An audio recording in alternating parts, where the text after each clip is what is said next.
بخاری مسلم میں حدیث ہے، تم میں سے کوئی شخص اس وقت تک مؤمن ہی نہیں ہو سکتا جب تک کہ میں اسے اس کے ماں باپ اولاد سب لوگوں سے بڑھ کر عزیز نہ ہو جاؤں۔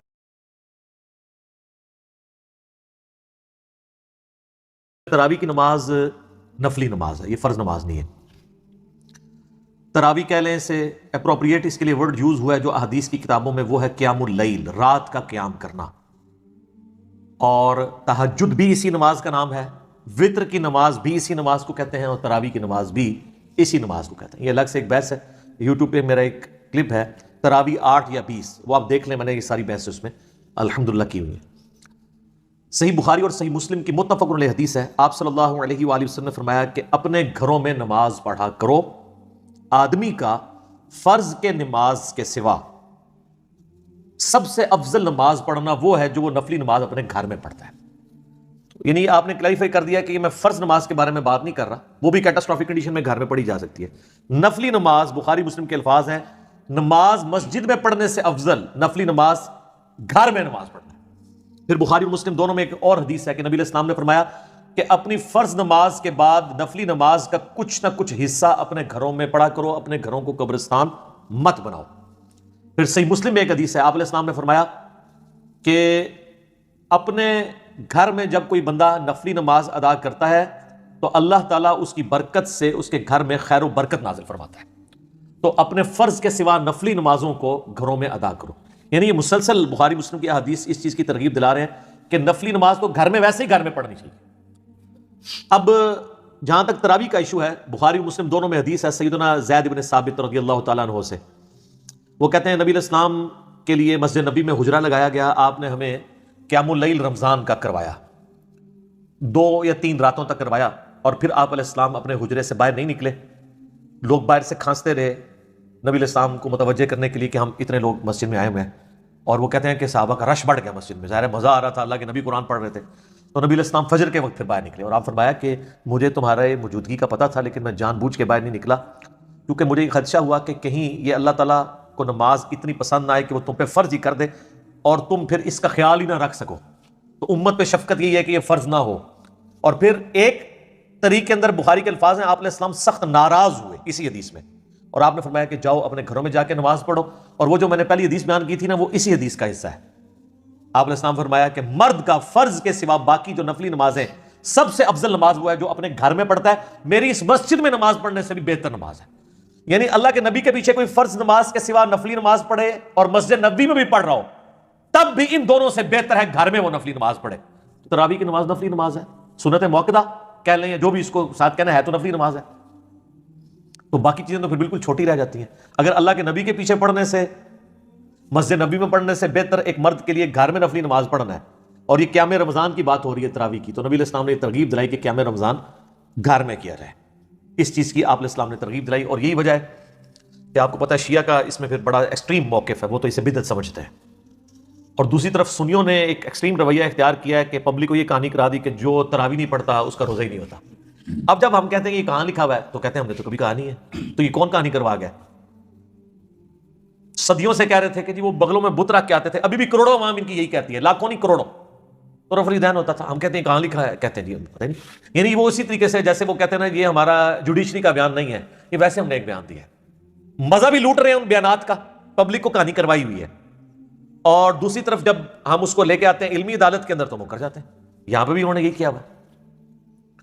تو افضل یہ ہے کہ گھر میں پڑھیں، حتیٰ کہ صحیح مسلم میں حدیث سے حضرت ابو ہریرہ کیٹیگوریکلی کہتے ہیں کہ نبی علیہ السلام اپنی پوری زندگی قیام رمضان کی صرف ترغیب دلاتے رہے، اور یہ کہتے رہے کہ جو شخص ایمان اور احتساب کے ساتھ، یعنی ثواب کی نیت کے ساتھ اللہ کی خوشنودی کی خاطر قیام رمضان کرے گا، اللہ تعالیٰ اس کی پچھلے ساری خطائیں معاف کر دے گا۔ بس یہ ترغیب دلایا کرتے تھے، آپ علیہ السلام اس کی کوئی فرضیت نہیں بتایا کرتے تھے، حتیٰ کہ آپ دنیا سے تشریف لے گئے۔ پھر سیدنا ابوبکر کا دور آیا اور یہ معاملہ اسی طریقے سے ان اٹینڈڈ چلتا رہا۔ پھر حضرت عمر کا دور آیا تو حضرت عمر کے بھی ابتدائی کچھ سال اسی طریقے سے گزرے، یہ مسلم شریف کی حدیث ہے۔ پھر صحیح بخاری میں آتا ہے، عبد الرحمن بن عبد القاری ایک تابعی ہیں، وہ کہتے ہیں ایک دفعہ میں حضرت عمر کے ساتھ رات کے وقت گشت پہ نکلا تو مسجد نبی میں ہم آئے تو ہم نے دیکھا کہ صحابہ کرام ٹولیوں میں نا قیام اللیل کروا رہے ہیں، ایک حافظ آگے کھڑا کیا، 8-10 پیچھے کھڑے ہیں، تھوڑے فاصلے پہ دوسرے، اس طرح جن لوگوں کو قرآن زبانی یاد نہیں تھا تو وہ سنے۔ تو حضرت عمر نے کہا کہ کیا یہ اچھا ہو کہ اگر میں ان کے لیے ایک امام مقرر کر دوں، بجائے یہ ٹولیوں میں پڑھنے کے ایک امام کے پیچھے پڑھ لیں۔ تو واپس آ کے انہوں نے پھر ایگزیکٹو آرڈر جاری کیا کہ ابی ابن کعب کو مقرر کیا جائے. وہ آیا نا 4 بندوں سے قرآن سیکھو، ان میں ایک ابی ابن کعب بھی ہے جو بخاری مسلم میں آتا ہے. ان کو مقرر کیا کہ لوگوں کو قیام رمضان کروائے. پھر چند دن بعد حضرت عمر مسجد نبوی، وہ کہتے ہیں میرے ساتھ ہی مسجد نبوی کے وزٹ پہ رات کو نکلے تو دیکھا کہ ایک امام ابی ابن کعب ان کو نماز پڑھا رہے ہیں اور باقی سب لوگ ایک امام کے پیچھے کر رہے ہیں. تو حضرت عمر بڑے خوش ہوئے اور فرمایا کہ الفاظ ہیں جو اکثر وہ لوگ یوز بھی کرتے ہیں، نعمت البدعۃ ھذہ، یہ اتنی اچھی بدعت ہے. وہ کہتے ہیں دیکھیں یہ اچھی اور بری بدعت ہوتی ہے. ہمارا ایک معصومانہ سوال ہے، اس میں بدعت کہاں سے ہوئی ہے؟ کیا نبی علیہ السلام نے اپنی زندگی میں 3 دن تراویح نماز جماعت سے نہیں پڑھی؟ تو جو کام اللہ کے نبی نے زندگی میں ایک دفعہ بھی کیا ہو، اگر اس کو کوئی شخص روزانہ کرتا ہے وہ بدعت کیسے ہو سکتا ہے؟ نمبر 1. نمبر 2، نبی علیہ السلام نے اس کو ایز اے سنت جاری فرمایا اور کہا کہ مجھے یہ خدشہ ہے کہ کہیں فرض نہ ہو جائے. تو نبی علیہ السلام کی وفات کے بعد تو وہی کا سلسلہ منقطع ہے، تو فرض ہونے کے چانسز نہیں ہے. اس لیے حضرت عمر نے اس کو صرف فیسیلیٹیٹ کیا اور کہا اس کو یہاں لغت کے معنوں میں لیا جائے گا، اصطلاحی بدعت نہیں ہے. کتنا اچھا کام ہے، رینیو جو میں نے کر دیا. اور یہ وہ کہہ کر ساتھ انہوں نے ایک جملہ بولا، یہ صحیح بخاری میں 2010 نمبر حدیث ہے، یہ مجھے زبانی یاد ہے کیونکہ اس کے اندر بڑے مدنی پھول ہیں. انہوں نے کہا اس سے بہتر وہ نماز ہے جو رات کے آخری پہر میں اٹھ کے ادا کی جاتی ہے. بس یہ کہ وہاں سے چلے گئے، یعنی مراد یہ کہ وہ حضرت عمر والی نماز پڑھتے تھے اور یہ جسٹ فیسیلیٹیٹ کیا. حضرت عمر بھی اس کو افضل نہیں سمجھتے تھے، لوگوں کو اکوموڈیٹ کیا. اس لیے شیعہ کا یہ موقف ہے کہ حضرت عمر نے جو شروع کروایا وہ اس کو بدعت سمجھتے ہیں، وہ بھی ایکسٹریم پہ گئے. حضرت عمر نے کبھی بھی اس کو ایز اے فرض کے طور پہ جاری نہیں کیا، جسٹ ایک مستحب کے طور پہ کیا. اور خود بھی وہ آپ دیکھ لیں انہوں نے تو نہیں پڑھی وہاں پہ نماز. جب ہم یہ کہتے ہیں خود تو کوئی نہیں پڑھی ہے، کہتے ہیں دیکھو جی یہ حضرت عمر کو کہتے ہیں جی نعوذ باللہ، وہ کہتے کچھ تھے وہ کرتے ساتھ. انہوں نے کہا، انہوں نے وہی کیا ہے. انہوں نے کہا اس سے بہتر نماز جو ہے رات کے آخری پہر میں پڑھی جاتی ہے، کیونکہ بخاری مسلم میں کئی حدیث ہے نبی علیہ السلام نے آخری پہر میں اٹھ کے یہ نفلی نمازیں ادا کی ہیں. تو حضرت عمر تو نبی علیہ السلام کے طریقے کے اوپر چل رہے تھے، ان کو وہاں پہ اکوموڈیٹ کیا. اس کی وجہ یہ ہے کہ بعض لوگ سست ہوتے ہیں میرے جیسے، وہ امام اگر پڑھا رہا ہو قرآن اس کو آتا ہو تو ان کو سننے میں زیادہ بہتر لگتا ہے. اکیلے اٹھ کے کون، ہر ایک کو قرآن بھی یاد نہیں ہوتا. ان پہ پھر وہ حدیث فٹ ہوگی جو جامعہ ترمذی میں، ابو داؤد میں، مشکات میں موجود ہے کہ جو شخص امام کے ساتھ قیام کرتا ہے اسے پوری رات کے قیام کا ثواب مل جاتا ہے. اس سے بھی آسان ہے، صحیح مسلم میں حدیث ہے. ایک تابعی کہتے ہیں میں مسجد نبی میں داخل ہوا تو حضرت عثمان غنی رضی اللہ تعالیٰ عنہ مغرب کی نماز کی تھوڑی دیر بعد مسجد میں ہی آ گئے اپنے دور خلافت کے اندر، حالانکہ شام میں بھی بڑا ٹائم پڑا تھا. تو مجھے انہوں نے دیکھا تو مجھے انہوں نے کہا بیٹا میں تمہیں ایک بات بتاتا ہوں، میں نے اللہ کے نبی سے یہ بات سنی تھی، جو شخص عشاء کی نماز جماعت سے پڑھے اسے آدھی رات کے قیام کا ثواب ملے گا، اور جو فجر بھی پڑھ لے اسے پوری رات کا قیام، آدھی کو عشاء کور کرے گی، آدھی کو فجر. تو حضرت عثمان یہ بتانا چاہ رہے تھے، یہ صحیح مسلم حدیث ہے کہ میں جو عشاء کی نماز سے اتنی دیر پہلے آ گیا ہوں نا، اس لیے میں چاہتا ہوں کہ میں تکبیر اولیٰ کے ساتھ نماز پڑھوں، آدھی رات کا قیام حاصل کر لوں. الحمدللہ. تو یہ بھی ایک آسان طریقہ ہے. لیکن جن لوگوں کو قرآن نہیں آتا وہ بیچارے کیا کریں؟ ظاہر ہے کہ وہ پھر امام کے پیچھے پڑیں گے، کیونکہ تراویح کا مقصد رکھتے ٹپانا نہیں ہے، ادھر مقصد جو ہے وہ قرآن سننا ہے. اس لیے آپ دیکھیں گے امام ترمذی نے 806 نمبر حدیث کے نیچے بحث کی ہے کہ اس کی رکعتوں کے بارے میں کتنا اختلاف ہے. بعض کہتے ہیں 20 ہیں، بعض کہتے ہیں 41 ہیں، اور وہ کہتے ہیں احمد بن حنبل کہتے ہیں میں اس پہ کوئی کلام نہیں کرتا ہوں. ٹھیک ہے. امام شافعی کہتے ہیں میں نے اہل مکہ کو 20 کے اوپر پایا. ٹھیک ہے. اگرچہ اس کی سند بیان نہیں کی امام ترمذی نے، کیونکہ امام ترمذی کا تو امام شافعی سے سما ثابت نہیں ہے، وہ تو احمد بن حنبل اور کے بھی آگے امام بخاری سے کے شاگرد ہیں. بہرحال چلیں ہم for the sake of argument ان کی یہ بے سند بات مان بھی لیں، تو دلیل تو اس سے یہ ثابت ہو گیا کہ امام ترمذی خود مانتے ہیں کہ کوئی اتفاق نہیں ہے، یہ نفلی عبادت ہے، کوئی جتنی مرضی کر لے. ہم یہ کہتے ہیں بخاری مسلم میں جو عائشہ کی حدیث ہے رمضان یا غیر رمضان 11 رکعت معمول تھی، بخاری مسلم میں ملتا ہے 13 رکعت کا بھی ملتا ہے، 15 کا بھی، 17 کا بھی نفلی نماز کے طور پہ. عطا ابن ابی رباح سے 20 رکعت بھی ثابت ہے. ہم نے کبھی اس پہ فتویٰ نہیں لگایا، بلکہ ہمارے بھائی جو 20 والی میں پڑھتے ہیں ہم کہتے ہیں 20 پوری کر کے ہیں تاکہ قرآن کا آپ وہ حصہ سن کے ہیں. اصل مقصد تو قرآن سننا ہے. اور اہل حدیثوں کو زیادہ تکلیف ہوتی ہے تو میں ان کو کہتا ہوں ابو داؤد میں حدیث سیدنا طلق بن علی والی اٹھاؤ، علی بن طلق والی، جنہوں نے پہلے قیام اللیل کروایا ایک جگہ، پھر گھر گئے، اپنے گاؤں میں واپس پہنچے تو وہاں لوگ مسجد میں انتظار کر رہے تھے. کہتے ہیں حضرت ہم تو آپ کے انتظار میں بیٹھے ہوئے ہیں تو آپ ہمیں قیام کرائیں. انہوں نے جا کے دوبارہ وہاں قیام کروایا، اور جب وطر کی باری آئی تو مصلی چھوڑ دیا اور کہا کہ میں نے نبی علیہ السلام سے سنا تھا کہ رات میں ایک دفعہ وطر پڑھ سکتے ہیں، تو میں وطر پہلے پڑھے ہوں، تم اپنا امام مقرر کر لو، تو میں وطر نہیں پڑھاؤں گا. تو میں کہتا ہوں اگر انہوں نے 8 پڑھائے تھے ادھر 8 ادھر پڑھائی، 16 نے پھر بھی پڑھی ہیں نا انہوں نے، تو وہ 11 والی وطر تو ٹوٹ گئی نا. تو اس کو زیادہ جھگڑا نہ بنایا جائے. لیکن اصل بات یہ ہے کہ اس کا مقصد ہے قرآن سننا. اور صحیح مسلم میں حدیث ہے کہ سب سے افضل نماز وہ ہے جس کا قیام سب سے لمبا ہو. کتنی پوائنٹ کی بات ہے. اب جو 20 تراویح پڑھ رہا ہے اس کا رکعتیں پوری کرنے پر زیادہ زور ہوتا ہے، قیام مختصر ہوتا ہے. جو 8 پڑھ رہا ہوتا ہے اس کا قیام کے اوپر زور ہوتا ہے اور قرآن سننے کا مزہ آتا ہے. یہ نیچرل چیز ہے. اور صحیح مسلم کی حدیث سپورٹیو ہے کہ سب سے افضل نماز وہ ہے جس کا قیام نہ ہو, تو قیام میں قرآن سننا ہوتا ہے. تو میں ریکویسٹ کروں گا کہ اگر یہ ایشو چل رہا ہے اس حوالے سے, تو یہ بڑا نادر موقع ہے کہ آپ گھر والوں کو سحری سے 1-1.5 گھنٹہ پہلے اٹھائیں اور آخری پہر میں پڑھیں. اگر نہیں پڑھ سکتے تو عشاء کے ساتھ ہی قیام اللیل گھر میں کروائیں. کئی حفاظ ہیں جو اس دفعہ قیام اللیل نہیں کروا سکیں گے اگر یہ صورتحال ہوئی. ابھی پرائم منسٹر کہہ رہے ہیں کہ انہوں نے 25 کو اناؤنس کرنا ہے, پتہ نہیں اب ہو سکتا ہے ریلیکسیشن آ جائے, واللہ عالم. ہم ورسٹ کنڈیشن کو ڈسکس کر لیتے ہیں. تو ٹھیک ہے, حفاظ اپنے گھر میں قیام اللیل کروائیں, اور جو لوگ حافظ نہیں ہیں وہ مصحف قرآن میں قرآن ہاتھ میں پکڑ کے قیام اللیل کروائیں. اس میں کوئی حرج نہیں ہے, آپ کروا سکتے ہیں. صحابہ اور تابعین کا عمل ہے. اس کے اوپر میرا آلریڈی ایک کلپ بھی ریکارڈڈ موجود ہے. صحیح بخاری میں انٹرنیشنل نمبر کے مطابق 692 نمبر حدیث کی ہیڈنگ میں امام بخاری نے تعلیقاً یہ نقل کیا ہے کہ سیدہ عائشہ کا غلام تھا زکوان, جو ان کو نماز پڑھایا کرتا تھا مصحف اپنے ہاتھ میں پکڑ کے. لیکن امام بخاری نے اس کی سند نہیں لی. اس کی پوری سند جو ہے وہ سنن کبریٰ البیہقی میں اور المصنف عبد الرزاق میں موجود ہے. اس کے اندر موجود ہے کہ وہ رمضان کا قیام کروایا کرتا تھا, اور پوری سند کے ساتھ ہے. تو اس سے ثابت ہوا کہ امام مصحف پکڑ کے بھی قیام کروا سکتا ہے. اچھا, ایک دوسری صورت ہے جو آتی ہے مصنف ابن ابی شیبہ میں کہ انس ابن مالک رضی اللہ تعالیٰ عنہ اپنے شاگردوں کو امامت پہ فائز کرتے اور خود پیچھے مصحف اٹھا کے ان کی سماعت کیا کرتے تھے, ان کی غلطیاں ہائی لائٹ کرتے تھے. یعنی سامنے بھی مصحف اٹھا سکتا ہے, لیکن ہر بندہ نا سامنے بڑھا کرے. یہ بڑا طریقہ ہوتا ہے لقمہ دینے کا.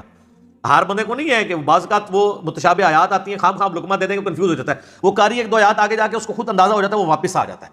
جو ایکسپرٹ لوگ ہیں وہی صرف لقمہ دیں, ادروائز وہ قاری پھر کنفیوز ہو جاتا ہے. اور آپ دیکھتے ہیں کہ جگہ لڑائی بھی ہو جاتی ہے. اور ویسے اب قاریوں کے لیے چھلانگیں مارنا بھی مشکل ہو گیا. پہلے جب ہم چھوٹے چھوٹے تھے, قاری بڑی 2-2 3-3 رکوعوں کی چھلانگیں مار دیتے تھے. جو کمزور ہوتا تھا نکل جاتے تھے, پیچھے کوئی سامنے کے ساتھ ملا ہوتا تھا. اب ہر بندے نے وہ ٹچ اسکرین موبائل اٹھایا ہوتا ہے, تو میرے نزدیک وہ بھی جائز ہے. ظاہر ہے مصحف کے ایکویلنٹ ہے, بلکہ اس سے بہتر ہے. مصحف کے لیے تو وہ مصنف ابن ابی شیبہ میں آتا ہے کہ وہ تابعین نے آگے پھٹے اور ڈیسک رکھے ہوتے تھے, جب سجدے میں جانے رکھتے تھے اس کے اوپر وہ رکھتے تھے تاکہ اس کو زمین میں نہ رکھیں. اس کا ادب ہے نا. تو موبائل کے لیے تو مسئلہ نہیں ہے, وہ آپ اسی طریقے سے اس کو جیب میں ڈال لیں گے. لیکن ایئر فلائٹ موڈ یہ نہ ہے اپنے میسج بھی چیک کر دے رہو, ایک کام نہیں ہونا چاہیے. ایئر فلائٹ موڈ میں رکھیں, اور اس میں آپ, اور بہتر ہے کہ آپ ترجمہ بھی ساتھ پیرلل میں کھول لیں تاکہ آپ پیرلل میں اپنا ترجمہ بھی کور کریں. آپ کا پورا کا پورا قرآن کور ہو جائے گا. کتنی بڑی یہ نعمت ہے. اور اس میں فرض نماز یا نفلی نماز کی کوئی تخصیص نہیں ہے. اپنی اصل میں یہ چیز ثابت ہو گئی ہے, کیونکہ صحیح مسلم میں آتا ہے کہ نبی صلی اللہ علیہ وآلہ وسلم, صحابہ کرام کہتے ہیں کہ ہمیں نماز پڑھایا کرتے تھے, اور جب اللہ تعالیٰ کی رحمت کی آیات آتی تو وہ قرآن کی قرات روک کے اللہ سے دعائیں کیا کرتے تھے, رحمت کی, جنت کا سوال کرتے تھے. یہ فرض نماز کے لیے صحیح مسلم میں. اور جب جو ہے وہ عذاب کی آیات آتی تو آپ ادھر ہی قرات روک کے اللہ تعالیٰ سے عذاب جہنم کے اگینسٹ پناہ مانگا کرتے تھے.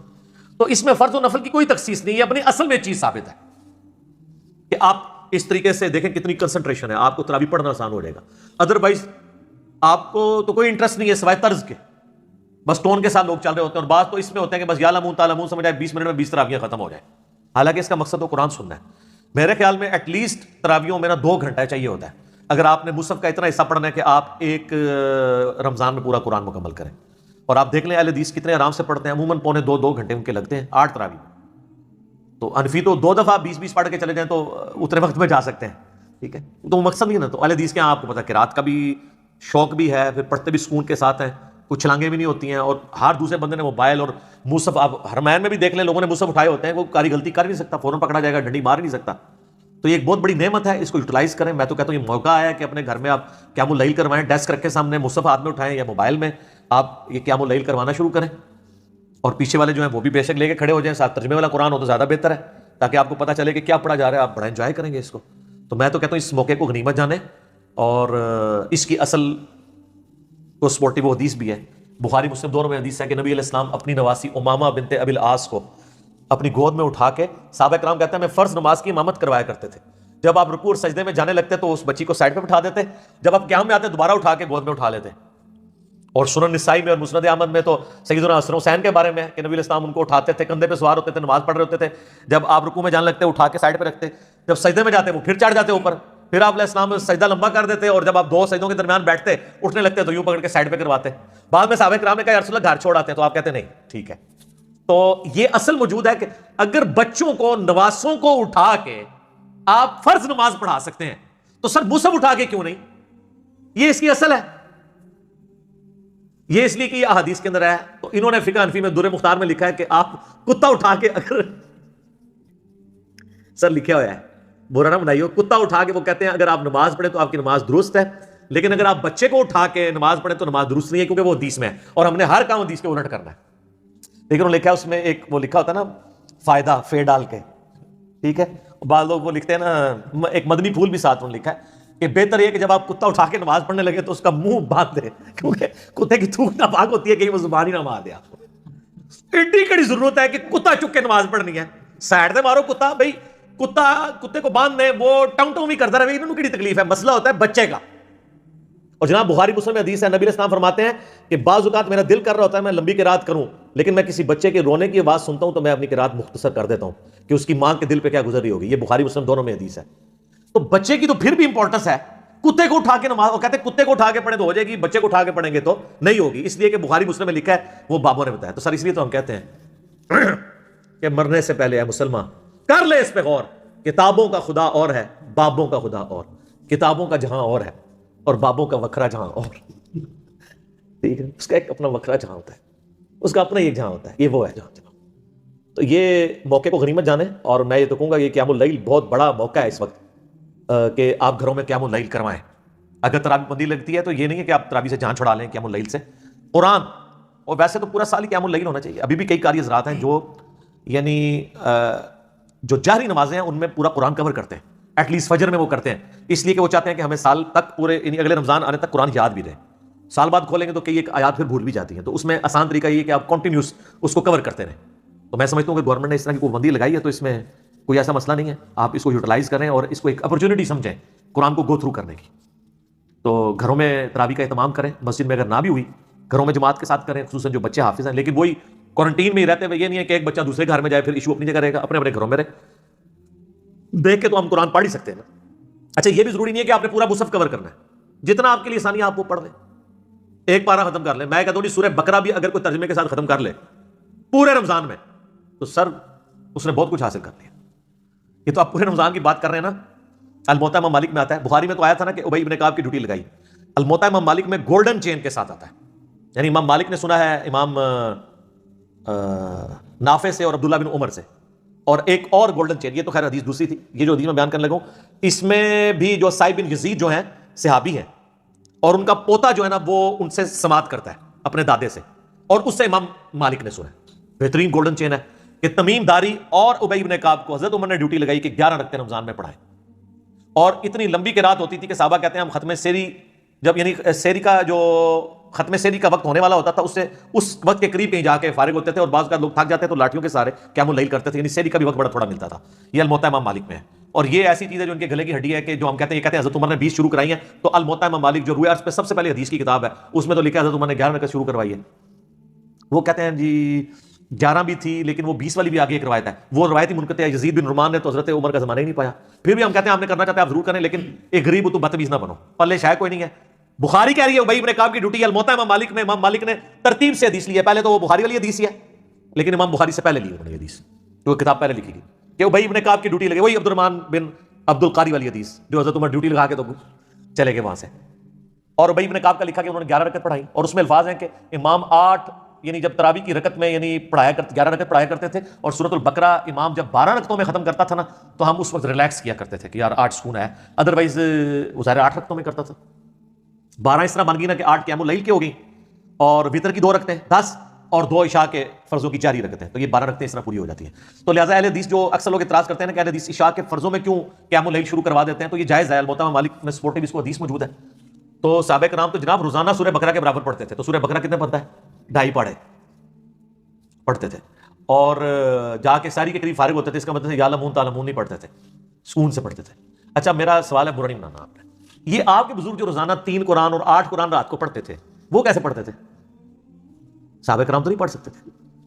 صحیح مسلم میں حدیث ہے نبی علیہ السلام فرمایا تم میں سے کس کی استطاعت ہے کہ 1/3 قرآن روزانہ رات میں پڑھے؟ صحابہ نے کہا کہ یا رسول اللہ اتنی استطاعت کس میں ہو سکتی ہے؟ جن کا وکھرا جہاں ہو وہی کر سکتے ہیں. تو حضور نے فرمایا کہ سورہ اخلاص پڑھ لو 1/3 قرآن کی کتاب. اگر یہ اپنے بابوں کے لیے کہنا کہ 24 ٹائمز وہ سورہ اخلاص پڑھتے تھے، اس سے مراد 8 قرآن تو ہم مان لیں گے. بلکہ ترمذی میں تو حدیث ہے جس نے 3 دن سے کم میں قرآن پڑھا اس نے قرآن کے فہم کا حق ہی نہیں ادا کیا. اور یہ ان کو کہا جا رہا ہے جن کو عربی آتی تھی. جنہوں عربی آندی نہیں ہے وہ اگر روزانہ 61 قرآن 3 قرآن 8 قرآن، وہ کہتے ہیں امام حنیفہ 61 قرآن پڑھتے تھے. 61 کس طرح؟ وہ کہتے ہیں جناب ایک قرآن جو ہے نا دن میں پڑھتے تھے اور ایک رات میں. کتنے ہو گئے؟ 60 30 روزے ہو گئے.